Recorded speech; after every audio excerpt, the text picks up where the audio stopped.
Hello friends मु शशि आपण मानक नहीं आसी पुणी गोटे रेसिपी भेंडी आलू मसला सिंपल रेसिपी आउ खाइबा को बहुत स्वादिष्ट। चलतु यह बनैबा प्रोसेस स्टार्ट करवा। गैस रे प्रथमे गोटे कड़ाई बसई नवा। कड़ाई गरम होला परे आमे सेतिरे 2 चम्मच सोरिष तेल देवा।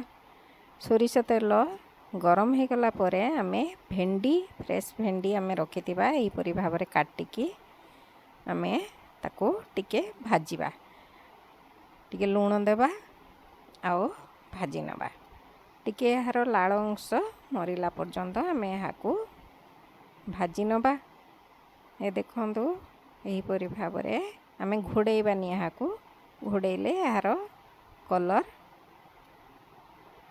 कला हो जिवो। सेतिपई आमे बिना घोड़े की याकू खाली तार जस्ट अल्प टिके तार लाल अंश मरीगले आमे ताकू काढ़ी नबा। आमे मसला रे रसुण पियाज खाली बाटिबा। सिंपल आमर रेसिपी देखंतु भेंडी आमर भजा हो गला। एबे पुणी भेंडी की काढ़ी देकी पुणी सेई ये गोटे चम्मच तेल दबा। आलू को भी मध्य पकाइकी एहीपरि भाजी नवा। ये देखंतु आलू को भी पकाई अल्प लूण देकी आमे घोड़ेइकी टिके आलू सिझिले पर्यंत भाजिबा। घोड़े नबा। एबे देखंतु एहीपरि भाबरे ताको मझिरे मझिरे बाहर करके ओलट पालट करिवे। टिके जस्ट सिझी आसिले आमे याकू बाहर करि नबा।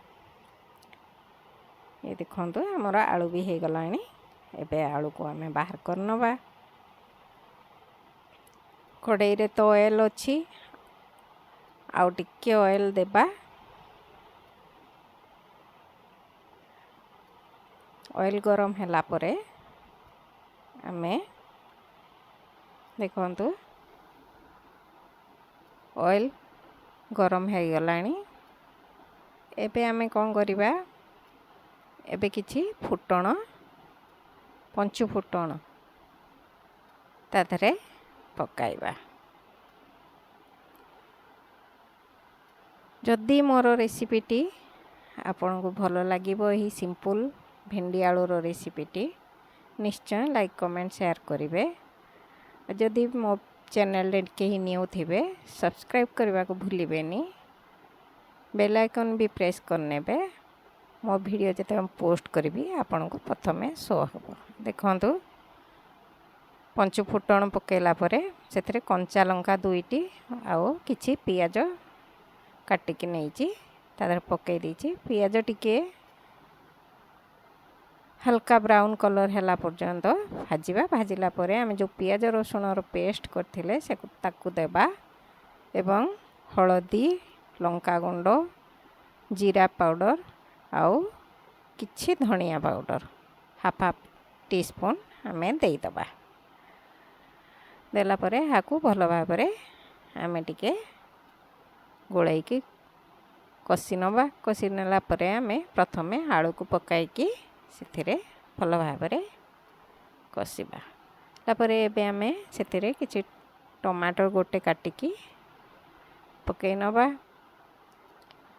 भेंडी आलू मसला रे गोटे टमाटो देले यह भलो लगी थाए। टिके टिके खट्टा अंश आसिले यह भलो लगे। एबे भलो भाबरे आमे टिके ताको टमाटोटा नरम हैला पर्यंत टिके कसी नबा। कसी नेला परे एबे सेथिरे आमे पानी दबा। जो ग्राइंडिंग जार रे आमे मसला बाटी थिले तादरे किछि आउ पानी पकेइकी देई दबा। देला परे आमे याकू घोड़ेइकी देखंतु घोड़ेइकी फुटी गलानी। एबे देखिबा आलू हमर सिझी गलानी। एबे आमे कोन करिबा जो भेंडी को आमे भाजी की रखी थिले एबे याकू देई दबा। देखंतु एहीपरि भेंडी को देई दबा। आलू हमर सिझी जाइची भेंडी भी सिझी जाइची। आमे याकू घोड़ेइबानी अल्प समय याकू पानी मरिला पर्यंत टिके एपट सेपट करके आमे एबे हमर हे गलानी आमर रेडी हो गला भेंडी आलू मसला। Thank you for watching.